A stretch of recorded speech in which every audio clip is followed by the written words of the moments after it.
mucho gusto de estar aquí. Mi tarea consiste en breve plazo, tratar de resumir lo que fue el proceso de reforma agraria, del cual hoy día estamos celebrando este año los 50 años. La verdad es que empezó antes, de una manera muy curiosa que les voy a explicar.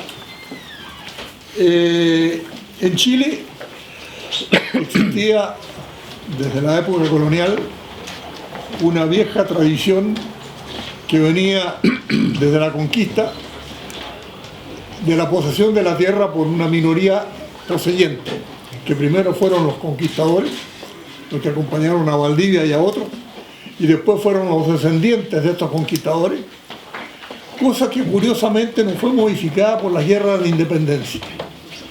Las guerras de la independencia fueron una guerra política que liberaron al país del dominio español, pero no cambiaron el sistema social fundamentalmente que existía en el campo, que en esa época era absolutamente dominante. En el campo chileno venía desde la época de la conquista y de la colonia un sistema de concentración de la tierra en pocas manos. Hay que acordarse que se recompensaba a los conquistadores primero con las donaciones de tierra muy grandes que les pertenecían a título personal. Eran los repartimientos, como se llamaba históricamente en la época colonial, y al mismo tiempo, como había que trabajar esa tierra, se les entregaba una serie de indios en encomienda con el argumento que tenían que protegerlo y educarlo en el cristianismo, y para que trabajaran gratuitamente para ellos. Y este sistema del repartimiento y de la encomienda estuvo en el origen de una gran hacienda que no se modificó durante muchos siglos. En el siglo XX, curiosamente, Chile progresó mucho en el aspecto, yo diría, urbano e industrial. La población urbana creció mucho más que la población rural. Desde 1920, en 1920 todavía había más rurales que urbanos. De 1920 al 1970, la población urbana creció en más de 6 millones y la población rural apenas en 800.000. O sea, la población urbana pasó a ser dominante. Y ahí se produjeron grandes cambios sociales. Hay que acordarse lo que fue la creación de los sindicatos en el norte con la minería, con el salitre y después con otras actividades. Y después también la aparición de algo que se llamó y que se sigue llamando las clases medias, lo que en términos de empleo se llaman los empleados. Los obreros y los empleados, los trabajadores manuales, digamos, y los empleados que eran trabajadores de cuello y corbata, pasaron a ser dominantes en la sociedad chilena. Y cuando llegó el gobierno del Frente Popular, en los años 38, hubo una serie de progresos de leyes sociales, etcétera, etcétera, pero esto no tocó el campo. Curiosamente, el Frente Popular claudicó ante la existencia de una oligarquía agraria constituida por grandes latifundios, muy mal trabajados, pero que daban grandes ventajas a sus propietarios. ¿Cuáles eran las ventajas que les daban? Primero, no pagaban impuestos. Segundo, era la mejor protección contra la inflación. En esa época Chile tenía mucha inflación, la tierra no se desvalorizaba y por lo tanto se seguía valorizándose y además era la mejor garantía frente al sistema bancario para obtener crédito. Nada mejor garantía que tener tierra y con eso se conseguían los créditos que querían. Y además de todo esto, les daba poder político. ¿Por qué? Porque en esa época, acordemos, no había voto único. Las mujeres votaban muy poco, recién empezaron a votar a partir del voto femenino de los años 40 y tanto. El voto obligatorio, la cédula única que repartida por el Estado fue muy posterior y eso les daba a la oligarquía, fundamentalmente representada por los partidos liberal y conservador, un gran poder político.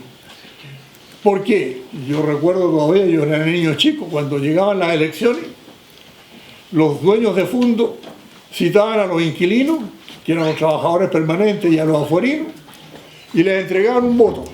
Este tiene que ir a depositarlo. y en las urnas estaban los representantes de los patrones, y cada voto estaba marcado. Yo recuerdo, por ejemplo, un voto decía, un candidato se llamaba José Fuentes Fuensalía, José con mayúscula, Fuentes con minúscula y Fuensalía de nuevo con mayúscula, y así sucesivamente. Y entonces cuando el voto aparecía en la urna sabían si el campesino había respetado realmente el voto. Y eso les dio un poder político a los partidos liberal y conservador, que eran los clásicos representantes de la oligarquía, muy grande durante muchos años. Eso les hacía que no tuvieran una mayoría en la Cámara de Diputados y en el Senado, que no podían subirle los impuestos, que les daban una serie de franquicias, que impedían una serie, inclusive el gobierno del Frente Popular de Pedro Aguirre Cerda tuvo que conceder para que la derecha la autorizara a crear la Corporación de Fomento, que no se crearan sindicatos en el campo. Había una ley sindical que permitía la creación de sindicatos rurales, pero la derecha por supuesto no lo quería, y entonces le puso como condición a Pedro Aguirre Cerda: no le votamos la creación de la Corporación de Fomento, sino para esta ley sindical. Y por lo tanto no aparecieron sindicatos prácticamente en el campo hasta mucho después. Todo esto, habría mucho más que decir, pero no quiero alargar, empezó a cambiar curiosamente en los años 60. Y la reforma agraria, la primera ley de reforma agraria, no la votó un gobierno progresista, sino que la votó un gobierno conservador, de Jorge Alessandri Rodríguez. ¿Por qué? Porque cuando llegó al poder en el 58, después de haber derrotado a Allende, Alessandri, que tenía 30% de los votos, Frei, que sacó el 20%, Bosay del Partido Radical el 16%, inclusive apareció un famoso cura, el cura Catapilco, que se dice que lo inventaron para quitarle votos a Allende y que no saliera. Eso le dio el triunfo a Alessandri. Y Alessandri empezó en el 58 con un gobierno que se llamó el gobierno de los gerentes, porque fundamental, él no tenía mucha confianza en los partidos de derecha, ¿no?, pero tenía mucha confianza en los hombres de negocio. Entonces muchos de los que nombró ministros eran hombres de negocio, por eso que se llamaba el gobierno de los gerentes. Y por supuesto ahí no tenía la idea de hacer una reforma agraria, ni mucho menos, y empezó a gobernar. Pero en medio de su gobierno tuvo un traspié. Había elecciones parlamentarias en el 61 y los dos partidos de gobierno, el Partido Liberal y el Partido Conservador, las perdieron. Y no quedaron con una cantidad suficiente de votos ni en la Cámara de Diputados ni en el Senado. Entonces Alessandri tuvo que recomponer su gabinete, hizo entrar al Partido Radical, y entonces con este gobierno de los tres ya se crearon, los radicales eran más abiertos a hacer algún tipo de reforma, y entonces empezaron a crear las condiciones para un cambio de este tipo. Además se produjeron una serie de acontecimientos internacionales que tuvieron mucho impacto en Chile como en el resto de América Latina. El primero de los acontecimientos internacionales fue el triunfo de la Revolución Cubana en el 59. Y una de las primeras medidas de la Revolución Cubana fue hacer una reforma agraria importante, primero en la sierra y después en el resto del país. Y eso impactó mucho en la imaginación y ideológicamente América Latina. Y eso también produjo un contraefecto. Llegó al gobierno de los Estados Unidos un nuevo presidente, Kennedy, que dijo: no podemos seguir, en función de los intereses de los Estados Unidos, seguir apoyando a los gobiernos conservadores. Tenemos que basarnos en los gobiernos progresistas de clase media. Y por lo tanto inventó una cosa que se llamó la Alianza para el Progreso, que fue una conferencia que tuvo lugar en Punta del Este, en Uruguay, en el 61, en que inclusive fue el Che Guevara en representación de Cuba y otra serie de personalidades. Y entonces la Alianza para el Progreso dijo: si no hay reforma a los gobiernos conservadores de América Latina, si no hay reformas estructurales, entre las cuales la reforma agraria es la más importante, no va a haber ayuda de los organismos financieros internacionales en los cuales prácticamente Estados Unidos tiene mucho poder. Entonces Y al mismo tiempo por lo tanto se crearon condiciones internas y condiciones externas. Condiciones internas fueron la derrota de los partidos de la derecha, la necesidad de recomponer el gabinete y la mayoría, siendo el partido, incluyendo el partido radical, y al mismo tiempo presiones externas, en que una serie de organismos internacionales, la FAO, la CEPAL, etcétera, etcétera, decían, si no hay reformas estructurales, entre las cuales la reforma agraria es la más importante, está bloqueado el desarrollo de los países, porque no solamente hay pobreza, sino que no se produce lo suficiente para las necesidades internas y no hay mercado, porque los campesinos son tan pobres que apenas les da para comer, y por lo tanto no pueden ser compradores en los nuevos mercados. Y en esa época estaba de moda la industrialización. Y para industrializarse no bastaba con tener máquinas, tener capitales, había que tener mercado. Y por lo tanto, si una parte de los chilenos estaba fuera del mercado, prácticamente la industrialización quedaba parada. Entonces se produjeron una serie de acontecimientos nacionales e internacionales, ¿no es cierto?, que condujeron a que apareciera la primera ley de reforma agraria.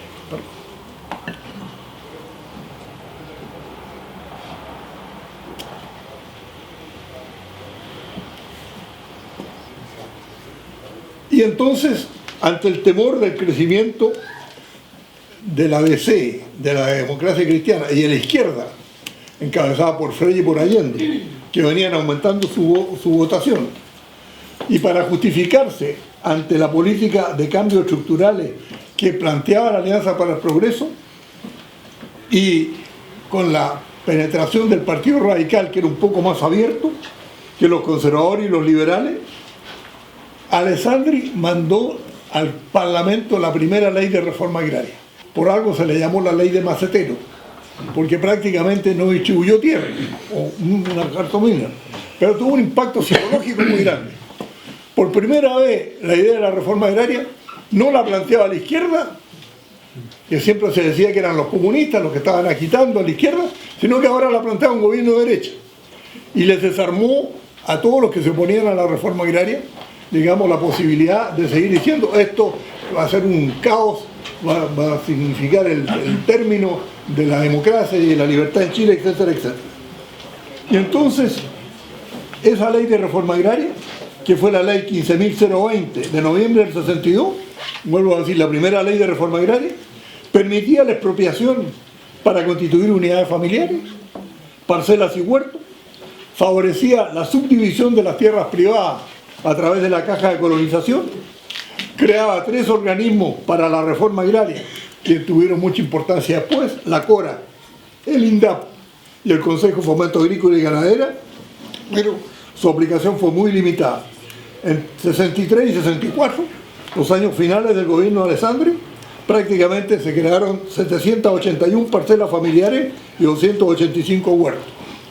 O sea, desde el punto de vista real no tuvo ningún impacto, pero desde el punto de vista psicológico fue realmente una cosa muy significativa para el país, porque resulta que ahora la reforma agraria ya no era planteada solamente por la izquierda y por la democracia cristiana, sino que también era aceptada y planteada por un gobierno de derecha. Termina el gobierno de Alessandri y vienen las nuevas elecciones del 64. Los candidatos que aparecen con más chance, porque además se había producido un fenómeno, la derecha, que quería hacer una coalición de liberales, conservadores y radicales, fracasó, por lo que se llamó el naranjazo. ¿Qué es lo que fue el naranjazo? Una elección complementaria en Curicó, donde se había muerto un diputado, que era Curicó era realmente dominado por la derecha, y ganó el doctor Naranjo, que era un socialista. Y entonces eso desarmó toda la coalición de Alessandri y prácticamente se quedaron sin candidato. A pesar de que Julio Durán después fue el candidato, pero no tuvieron ninguna chance. Entonces, había 2 candidatos que tenían proyectos de reforma agraria, que querían hacerla, que era el gobierno de Frei con la democracia cristiana y el gobierno de Allende con los partidos socialistas y comunistas, y prácticamente se crearon las condiciones para una nueva situación. Ganó Frei, inclusive la derecha votó por Frei, me acuerdo que decían el mal menor frente al temor que significa que salga Allende. Entonces votaron por Frei y Frei salió. Pero resulta que Frei también tenía un proyecto de reforma agraria. Y esa fue la ley que se envió al Parlamento, tardó 2 años en discutirse, y la ley que hoy día estamos celebrando los 50 años y que permitió empezar a aplicar en Chile de una manera seria la reforma agraria. ¿Qué es lo que establecía esta nueva ley aprobada por el Parlamento?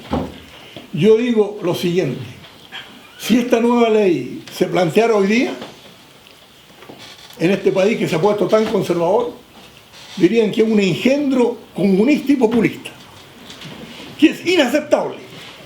Y eso lo estaba planteando un gobierno que se llamaba Demócrata Cristiano de Centro. ¿Por qué? Se limitaba la posibilidad de acumular tierra. Nadie tenía derecho a tener más de 80 hectáreas de riego básico del Valle del Maipo o su equivalente en otro tipo de tierras en otras partes del país. Eran expropiables todas las tierras que estuvieran mal trabajadas o con condiciones sociales inapropiadas, dándose sí un plazo de 3 años para que la gente se adaptara. Eran expropiables todas las tierras en que anteriormente el Estado, a través del Ministerio de Obras Públicas, hacía obras de riego. Las tierras de riego, las tierras de secano pasaban a riego, la plusvalía quedaba en manos del propietario. Entonces se dijo, no, a partir de ahora, toda tierra que se va a regar se expropia, el Estado las riega, y si el propietario es buen propietario, se le devuelve hasta 80 hectáreas de riego básico, el resto viene para la reforma agraria. Si es mal propietario, no se le devuelve nada. Se dijo otra cosa también en esa ley: toda tierra en manos de una sociedad o de una corporación privada es expropiable. La tierra solamente debe estar en manos de personas naturales. O sea, prácticamente toda la tierra que hoy día es dominada por todo tipo de sociedades no podría estar, no podría existir. Prácticamente solamente la tierra en forma de personas naturales. Se paga la tierra al valor fiscal, en bonos de la reforma agraria, que pueden ser a 15 o 30 años plazo, con el 1% al contado y el resto en bonos. Pero prácticamente se paga el valor fiscal, que era la 10ª parte del valor comercial. La gente prácticamente había una diferencia brutal entre el valor comercial y el valor fiscal. Ahora, ¿qué pasaba si el agricultor era buen agricultor? Tenía derecho a una reserva de hasta 80 hectáreas de riego básico y el resto pasaba a la reforma agraria. Si era mal agricultor no tenía derecho a nada y se le expropiaban la totalidad. Además, se estableció otro principio fundamental, que hoy día, vuelvo a decir, si se planteara, dirían que es un engendro del comunismo. Todas las aguas de riego son un bien nacional de uso público. No hay derecho de propiedad sobre el agua, solamente hay un derecho de uso. Y ese derecho de uso se concede por el Estado, y si no se usa bien, el Estado la puede redistribuir sin pagar ninguna indemnización. O sea, se acabó la propiedad privada sobre el agua.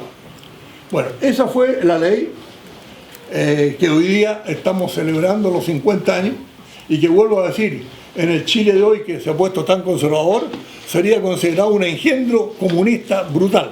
Pero así es la historia. Va hacia adelante, va hacia atrás, van cambiando las cosas y hoy día estamos en un proceso de retroceso general con respecto a lo que fue el país en los años 60. Los campesinos sabían muy bien cómo trabajar la tierra, pero no tenían ninguna experiencia en las relaciones externas del predio con los bancos, con las firmas de maquinaria, con las firmas de fertilizantes, etc. Tienen que aprender a esto. Entonces, ese periodo intermedio de asentamiento se esperaba que fuera un periodo de aprendizaje de estas relaciones externas que son fundamentales en cualquier agricultura moderna. Además, como durante la ley de reforma agraria se empezaron a haber divisiones fuleras de tierra entre miembros de una misma familia o entre amigos, una cosa así, se sacó en el 66 una ley que prohibía toda subdivisión de predios mayores de 80 hectáreas sin autorización del Estado. O sea, se paró la posibilidad de escabullir por ese lado. Y junto con la ley de reforma agraria se aprobó en el 67 la ley de sindicalización campesina. Bueno, decía anteriormente, no había sindicatos en el campo. La ley de sindicalización campesina estableció la libertad sindical. Bastaba que 100 campesinos de una comuna se pusieran de acuerdo, iban ante el inspector de trabajo, constituían un sindicato. Y si había otros 100 campesinos que querían otro sindicato, constituían otro sindicato, sin ninguna limitación. Y además de las imposiciones que hacían los patrones y parte de los trabajadores, una buena parte se daba un fondo sindical para capacitar a los campesinos. Y eso permitió que rápidamente, en pocos años, existiera, digamos, un sindicalismo muy poderoso a través de los sindicatos comunales, que por supuesto hoy día no existe. Ni ninguno de los gobiernos que vino después lo ha restituido.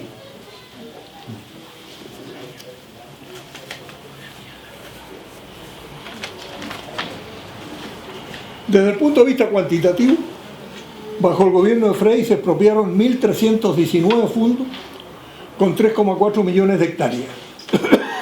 El 13% de la superficie cultivada del país, el 15% de la tierra productiva, el 20% de las tierras regadas.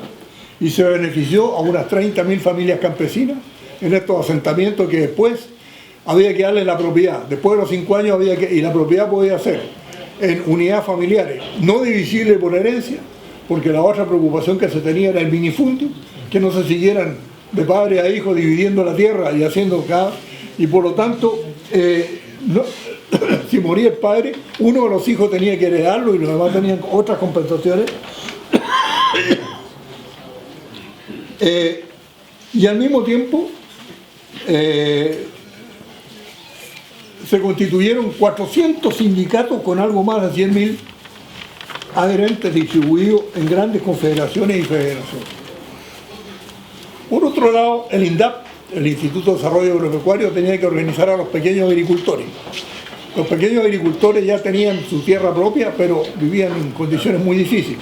Entonces el INDAP les daba crédito a largo plazo, con tasa de interés mucho más baja que la tasa comercial, y además les daba crédito en productos, en semillas, en animales, en ganado, etcétera, etcétera. Y eso permitió que se organizaran como 80.000 pequeños agricultores en comité de pequeños agricultores, con la idea de que después se transformaran en cooperativas. Y de esta manera empezó a distribuirse de una manera muy importante. Ahora, hubo algunos problemas, indudablemente. Uno de los problemas era que muchas de las veces los campesinos se oponían a que se le dejara la reserva al patrón, aunque fuera un buen patrón, por una razón muy simple. Y es que las mejores tierras quedaban en manos del patrón, porque la reserva incluía la casa patronal y las mejores tierras estaban en torno a la casa patronal. Y además no se podía expropiar ni el ganado ni la maquinaria, se podía expropiar todas las mejoras adheridas a la tierra, construcciones, la tierra, las plantaciones, etcétera, etcétera. Pero indudablemente cuando venía la expropiación y el dueño tenía reserva, se producía una descapitalización y indudablemente los campesinos no estaban de acuerdo con ello. Además había a menudo conflictos internos. Acordémonos que en el viejo latifundio había lo que se llamaban los empleados, que eran los representantes del patrón, y los trabajadores, inquilinos o afuerinos. Y muchas veces estos representantes del patrón eran lo que llamaban apatronados y trataban muy mal a los inquilinos. Entonces los inquilinos también se oponían a que se les dejara tierra. Estos eran campesinos y tenían también derecho a la tierra. Bueno, el otro gran problema que había es que la primera preferencia en la asignación de la tierra la tenían los inquilinos. ¿Quiénes eran los inquilinos? Las familias que habían vivido dentro de los predios por generaciones, de padre a hijo. Pero muchas veces dentro de los predios había gente de afuera, los medieros, los afuerinos, y eso tenían una preferencia muy secundaria. Entonces había ciertos conflictos entre campesinos que indudablemente había que resolver. Termina el gobierno de Frei, viene el gobierno de Salvador Allende. Su programa contempla acelerar el proceso de reforma agraria. Hubiéramos querido modificar la ley de reforma agraria en algunos aspectos que se había visto en la práctica que eran negativos, pero el gobierno no tenía mayoría en el Congreso, entonces no podía hacerlo. Entonces se tomó la decisión de con la misma ley de Frey acelerar a fondo las expropiaciones. Y al mismo tiempo se dijo, tenemos que darle participación a los campesinos, porque todos querían que se comenzara expropiando las tierras que a ellos les interesaban. Entonces se crearon los consejos campesinos. Los consejos campesinos eran que en cada comuna se reunían todas las organizaciones campesinas, sindicatos, comunidades, cooperativas, etcétera, etcétera, y discutían con los funcionarios del Estado la política agraria que se aplicaba en la comuna. ¿Qué hizo el gobierno Allende? Aceleró las expropiaciones. En los 34 meses que duró el gobierno se expropiaron 4.490 predios con 6,6 millones de hectáreas. O sea, cuando vino el golpe prácticamente el latifundio se había acabado en Chile, porque entre los 6 millones y medio de hectáreas de Allende y los 3 millones y tanto de Frey, prácticamente eran como 10 millones de hectáreas y prácticamente la reforma agraria se había en gran parte completado. Trató el gobierno también de reorganizar este periodo intermedio para resolver los problemas que venían de antes y se crearon los CERAS, los Centros de Reforma Agraria, que era expropiar una serie de fondos conjuntamente y que ahí entraran todos los campesinos, fueran inquilinos, fueran voluntarios, fueran afuarinos, fueran medieros, y todos se beneficiaran directamente de la reforma agraria. Ahora, el principal problema que se nos planteó cuando empezó el gobierno Allende fue el de la Araucanía, que sigue siendo hoy día un problema fundamental en Chile. ¿Qué pasaba?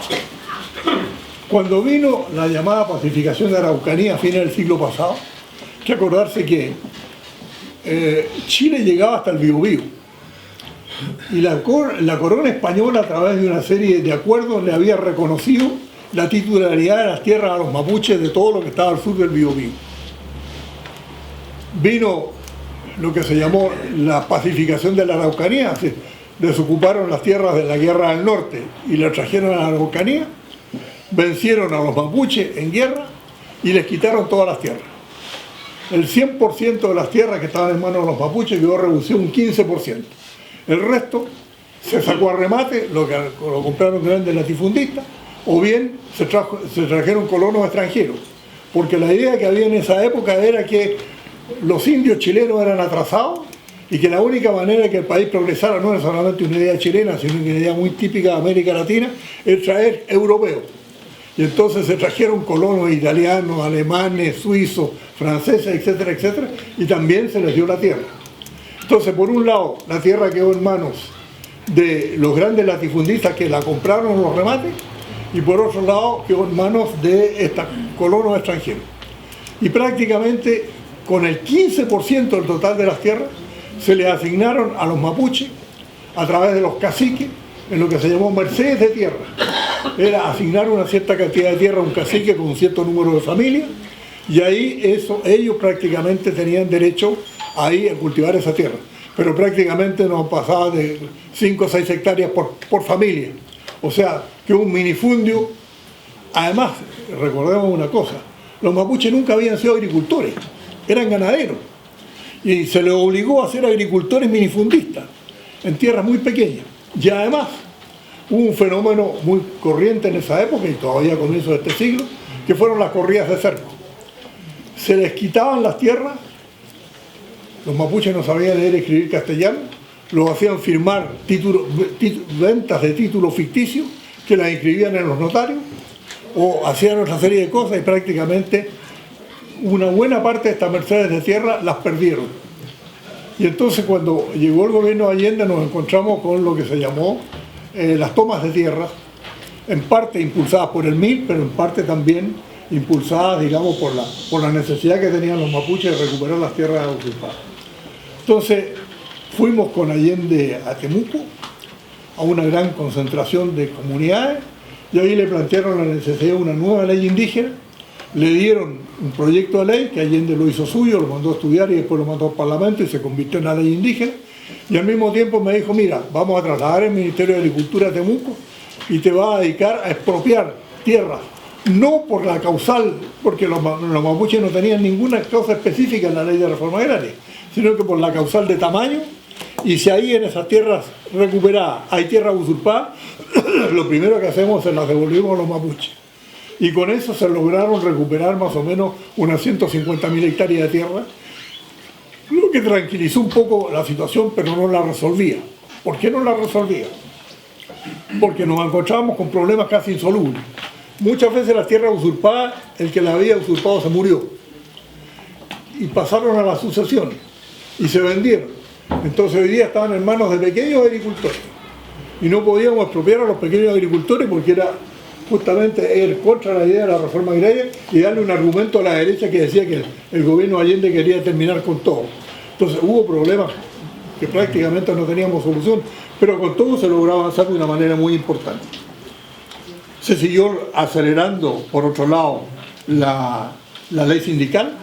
Hubo como 300.000 campesinos organizados en sindicatos y los sindicatos eran un elemento de presión muy grande para los efectos de la reforma agraria.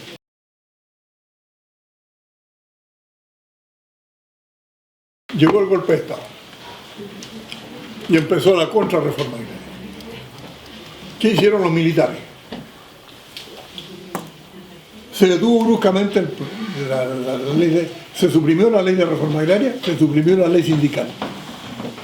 El 33% de las tierras expropiadas, que eran casi en los gobiernos de Frei y Allende, que eran casi 6.000 predios con 10 millones de hectáreas, fueron devueltas el 33% de los antiguos propietarios, con el argumento de que habían sido mal expropiadas, etcétera, etcétera. Otro 34% fue rematado o vendido a capitalistas privados o transferido a otras instituciones. Ahí vino el famoso problema de que las corporaciones forestales, aventajadas por el gobierno de la dictadura, y además con subsidios se compraron una buena parte de las tierras. Y entonces el conflicto que hoy día está planteado en la Araucanía, que son las tierras en manos de las compañías forestales, que además con los pinos se chupan todo el agua y empobrecen a la comunidad mapuche, prácticamente no tenía solución. Una parte de las tierras fue asignada a los campesinos, y excluyendo a todos los dirigentes. Todo el que había sido dirigente de asentamiento, cooperativos, sindicatos quedó fuera. Los campesinos que aparecían más tranquilos les dieron las tierras, pero no les dieron ningún apoyo. Entonces, en los años 80 ya una buena parte de estos habían tenido que vender sus tierras a vecinos, a antiguos propietarios o una cosa así. O sea, se había perdido una buena parte de la reforma agraria. Se creó un mercado libre de tierra con la dictadura. En la Araucanía, de los 163 predios con 152.000 hectáreas distribuidas en las comunidades durante el gobierno Allende y en parte de Frei, prácticamente se perdieron. El 84% fueron devueltas por la dictadura, inclusive ahí los mapuches perdieron todo el capital que tenían, los animales, las instalaciones, etcétera, etcétera, se los quitaron sin ningún trato. Ahora, queda una cosa positiva, que no la pudo suprimir la ley. Se acabó con el antiguo latifundio tradicional. Desapareció para siempre en la historia de Chile. En ese sentido, se puede decir que la reforma agraria tuvo éxito. No tuvo éxito en la idea de que con esas tierras expropiadas se iba a constituir después una gran agricultura campesina organizada en cooperativas. Eso, y el resto, los que no fueran en cooperativas, estarían en sindicatos. Eso prácticamente se perdió para siempre. No se logró, por lo tanto, crear una gran agricultura campesina organizada en cooperativas. Se suprimieron los sindicatos comunales instalados. Se volvieron a privatizar las aguas de regadío. Y ahí están todos los conflictos que hoy día en parte se tratan de resolver con una ley que es bastante tibia con respecto a la situación que había antes. Se volvió una cosa que existía antes. Ninguna tierra agrícola podía ser plantada con forestal. Solamente las tierras forestales podían ser forestadas.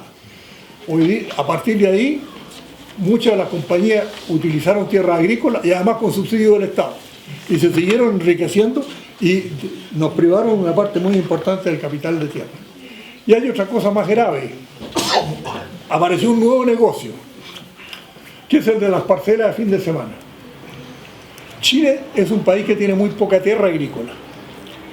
De los 75 millones de hectáreas, la parte útil para la agricultura es menos del 10%. Y la tierra regada de buena calidad son 2 o 3 millones de hectáreas. Y muchas de estas tierras de buena calidad están en el Valle Central, cerca de las ciudades.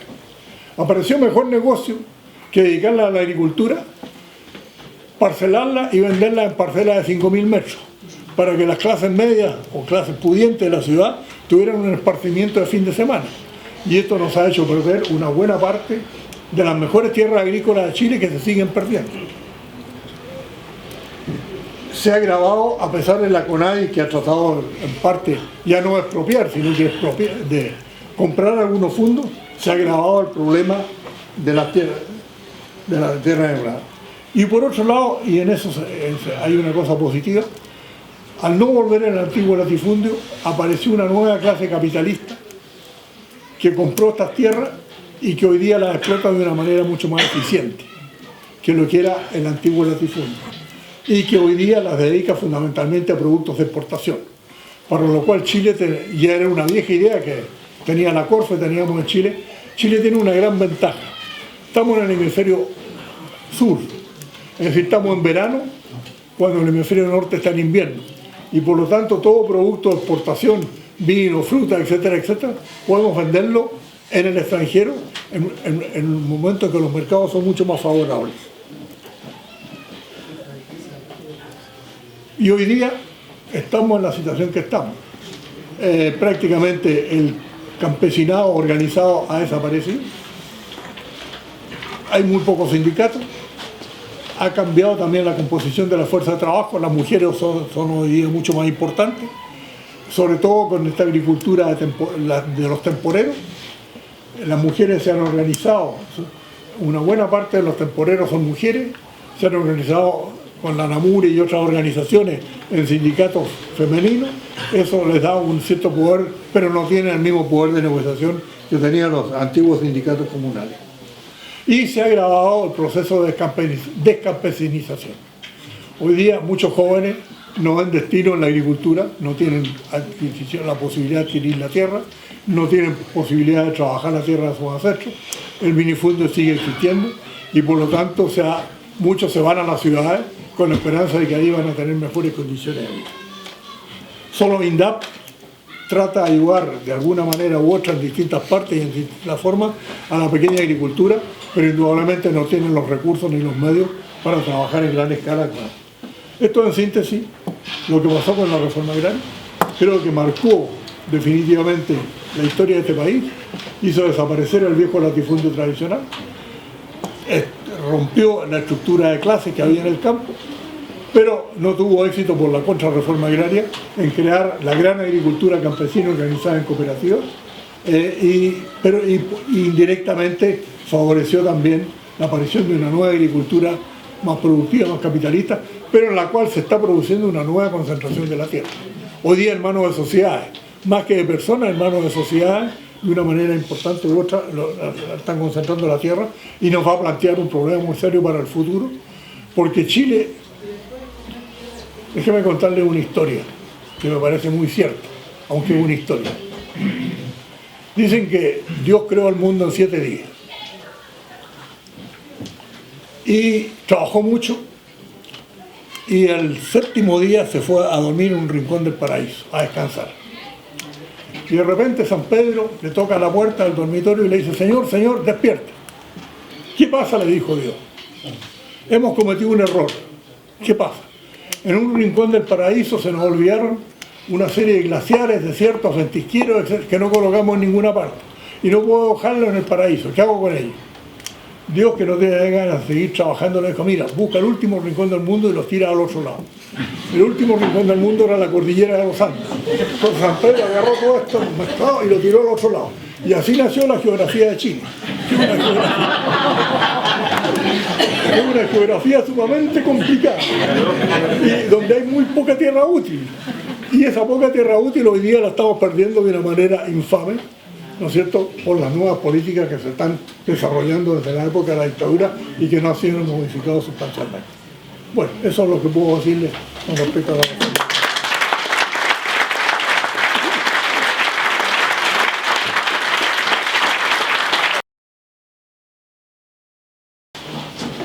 Creo que lo que hemos escuchado de esta casa, la historia que tiene es muy simbólica y como que resume de una manera muy densa lo que ha pasado en el país. En segundo lugar, para mí es un orgullo compartir esta mesa con Jacques, quien fue un personaje destacadísimo del proceso que él tan brillantemente ha descrito. Y yo quisiera, juntando estas dos cosas, compartir con ustedes algunas reflexiones para alimentar esa memoria.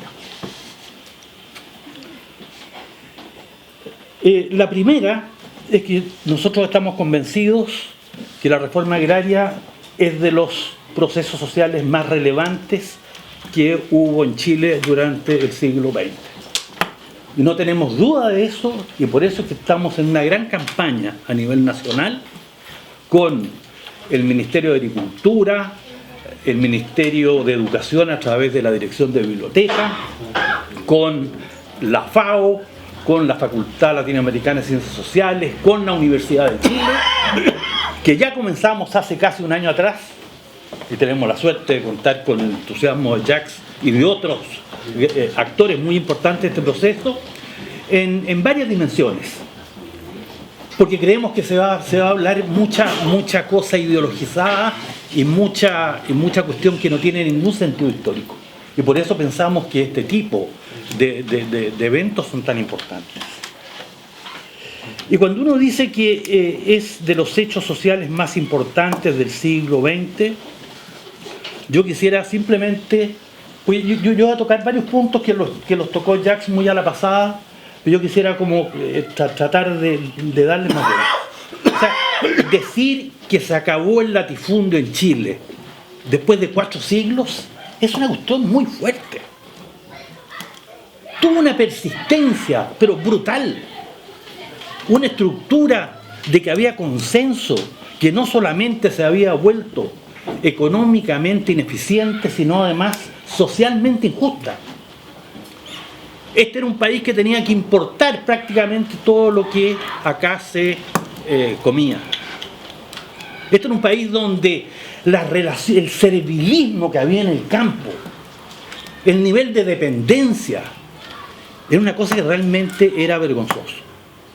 Ahora, yo diría que esto es más bien un cuento del Valle Central, que ahí es donde la hacienda tiene 4 siglos de desarrollo, pero con una fuerza brutal, y que fue lo que conformó a este Chile. Porque como decía Jacques, Chile hasta finales del siglo pasado era muy chico.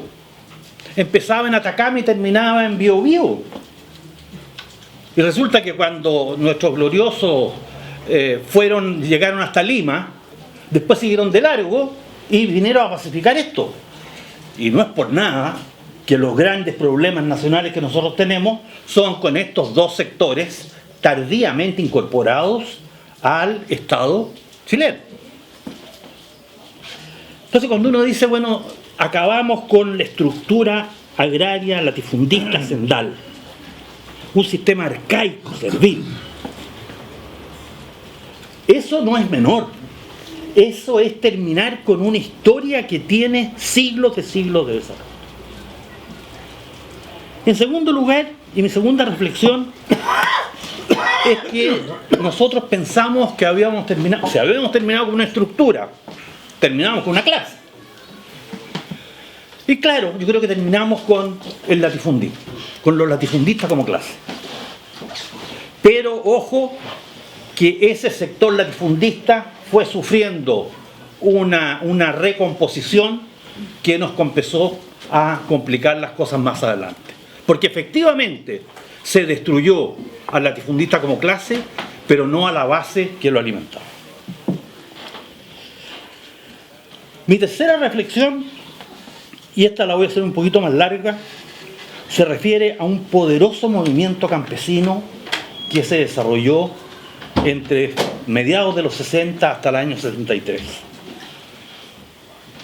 Yo les quiero decir de que si uno estudia la historia de los movimientos sociales, en momentos donde hay ascensos de sectores populares en la estructura de poder que equivale al gobierno de Alessandri, don Arturo, al gobierno del Frente Popular e incluso a la elección de González Videla. Son 3 momentos en la historia donde hay una discusión sobre si la ley sindical se aplica o no se aplica al campo. Y el año 20 esa discusión se hace y se dice no se puede aplicar al campo. El año 38, por las razones que decía Jacques, en un acto de cinismo burocrático increíble, se dice se deberían aceptar los sindicatos en el campo, pero mediante una orden administrativa del Ministerio del Trabajo impiden que vayan los inspectores al acto de constitución de un sindicato, cuestión que era necesario para que esto se constituyera. Y el año 46, 47, cuando se da la otra discusión, ahí dicen sí, vamos a sacar una ley sindical, y sale una ley 8.811 que tiene un largo articulado, pero era mucho más fácil que dijera se prohíbe formar sindicatos. Cuando asume el gobierno de Frei, había poco más de 1.500 trabajadores organizados en sindicatos. Y como producto de la labor incansable de Jacques Chonchol, que en ese momento era vicepresidente del INDAP, se logró un movimiento extraordinariamente masivo. Masivo en la parte de los asalariados, donde pasamos de 1.500 afiliados a más de 250 y casi llegamos a los 300.000. En el caso de los pequeños propietarios, como decía Jacques, para fomentar la asociatividad era condición de que los tipos estuvieran organizados para que tuvieran más fácil acceso al crédito. Y a través de comités de pequeños agricultores, a través de cooperativas campesinas, también se hizo una tremenda labor de organización. Finalmente, cuando ya Jacques fue ministro, inventaron los consejos campesinos, donde hubo consejos comunales, consejos provinciales y un consejo nacional.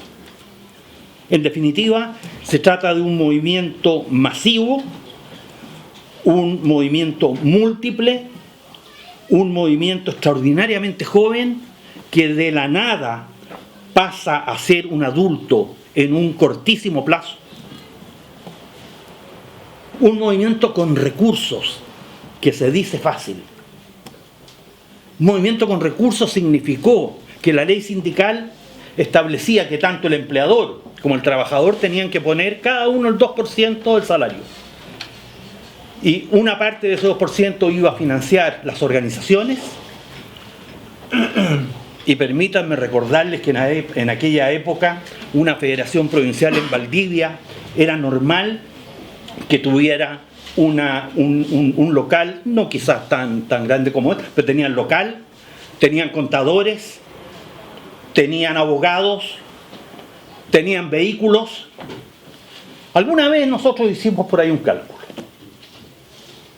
En un plazo de 4 años, estoy hablando de la década del 60, en un plazo de 4 años, para el funcionamiento de las organizaciones campesinas, solamente por esa vía se destinaron cerca de 30 millones de dólares. 30 millones de dólares en aquel momento era una fortuna. Un movimiento con un liderazgo expresivo y un tremendo protagonismo. Un protagonismo que, dada la importancia que tenía las dimensiones de la agricultura, era absolutamente desproporcionado. Un movimiento con múltiples formas de lucha y una demanda tremendamente atractiva y legítima, como era la reforma agraria. Y a todas estos aspectos muy positivos que yo les he nombrado, tendría que compartir también, porque hay que contar la historia completa cuando uno quiere hacer una reflexión de memoria, con una muy fuerte dependencia de los partidos políticos, que fue por un lado asunto de fortaleza, pero también una cuestión de debilidad que después se pagó muy caro. El balance que uno puede hacer entre este cambio de propiedad tan fuerte y la emergencia de este actor social tan importante como el campesino. Efectivamente, yo creo que aquí se da una paradoja, se terminó con el latifundio, pero de alguna manera se logró de sectores en descomposición de latifundistas surgieron renovados sectores de una burguesía agraria tremendamente insurgente y que a la larga terminaron siendo cabecilla del golpe de Estado.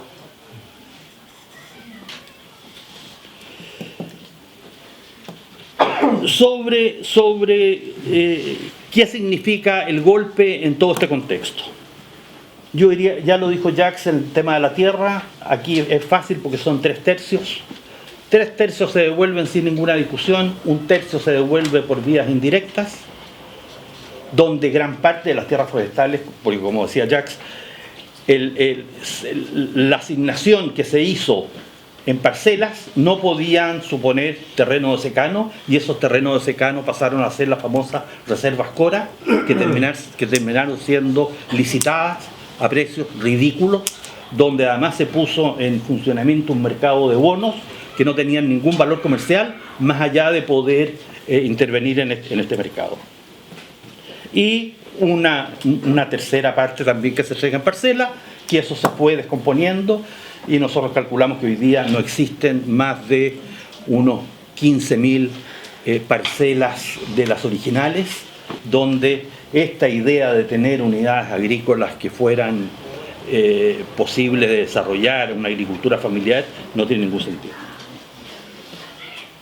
Ahora, con respecto al movimiento campesino, ahí yo quisiera hacer una reflexión que sobra un poco estando en esta casa y con la historia que hay en esta provincia, pero la represión generalizada que se dio sobre cualquiera que fuera el tipo de dirigente y de cualquier partido que fuera, fue una cuestión brutal. Y fue brutal en muchas dimensiones. En las dimensiones más brutales, ustedes las conocen mejor que yo. Yo les voy a nombrar otra que es más sutil, pero que es tremenda. Cuando se hacían las postulaciones a proyectos de parcelación y los campesinos querían acceder a parcelas, había todo un sistema de puntaje. Número de hijos, experiencia laboral, capacitación, antigüedad en el predio, etc. Y se hacía un listado donde normalmente quienes encabezaban esas listas con estos atributos coincidían con los dirigentes, que eran del sindicato y que después pasaron a ser también dirigentes de la central. Y esas listas venían a casas como esta, donde los iban tachando de acuerdo a los antecedentes políticos que se tenían, y por antecedente político era el haber osado ser dirigente y haber tenido una posición firme en defensa de los intereses de sus compañeros. Y para eso incluso sacaron un decreto ley, que es el decreto de la infamia, donde está la lista de miles de dirigentes campesinos que, habiendo tenido derecho al acceso a la tierra, fueron sacados de esta manera.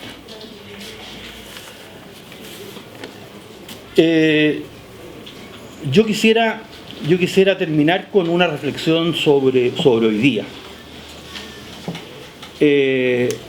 La debilidad que tiene hoy día el movimiento campesino es una cuestión atroz. O sea, realmente yo les quiero decir, yo me he dedicado a estudiar por algún tiempo estos temas.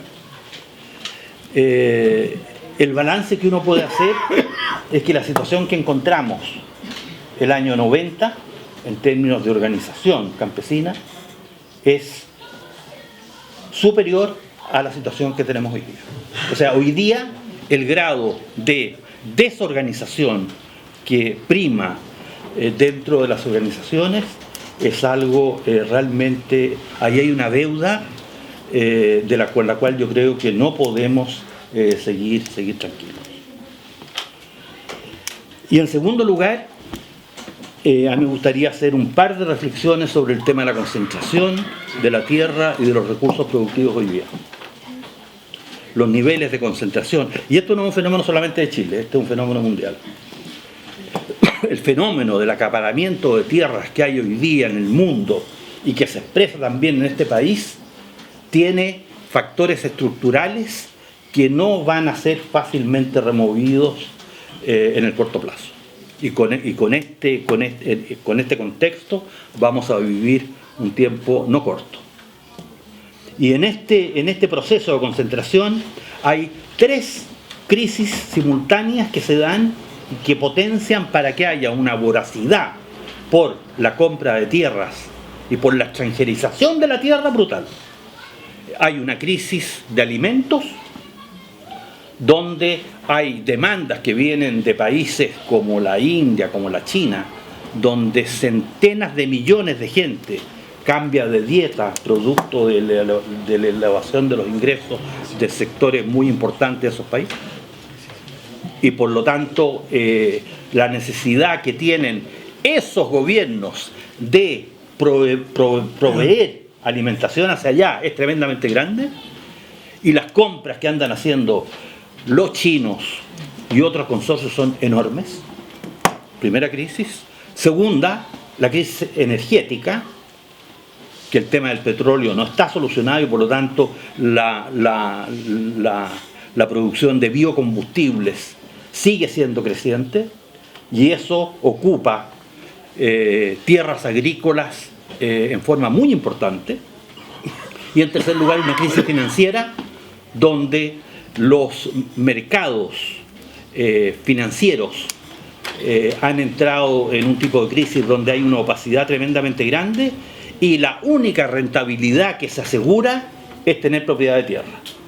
Y hoy día quienes andan comprando tierra en el mundo son fondos de pensiones, de los sindicatos de los profesores suecos, sindicatos de los profesores de Canadá y otros fondos de inversión.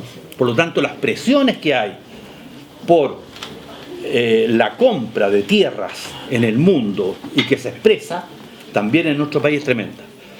La concentración en América Latina se concentra fundamentalmente en los grandes países como son Argentina y Brasil. De ahí los chinos compran paquetes de 500.000 hectáreas, 700.000 hectáreas de un paraguas.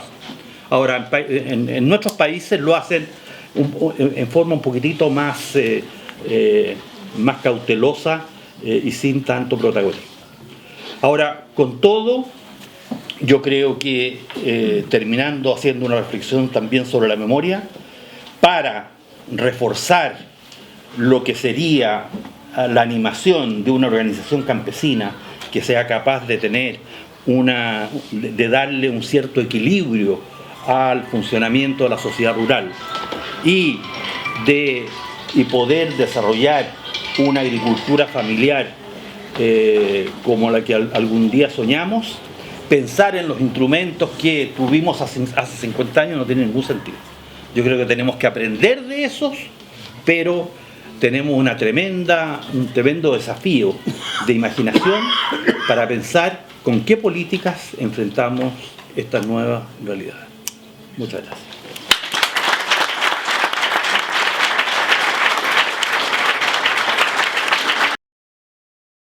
Y queremos señalarle lo siguiente, que el acto lo vamos a culminar en el patio de la Casa de la Memoria. Queremos compartir un cóctel con todos ustedes, todos están invitados. Y la parte musical también se va a desarrollar en este parque en el cual ya se está trabajando hace bastante tiempo.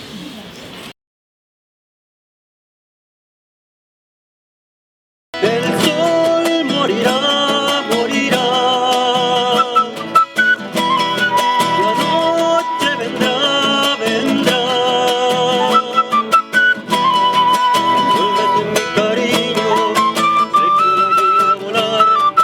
Tu boca junto a mi boca, paloma, palomita. Envuélvete en mi cariño,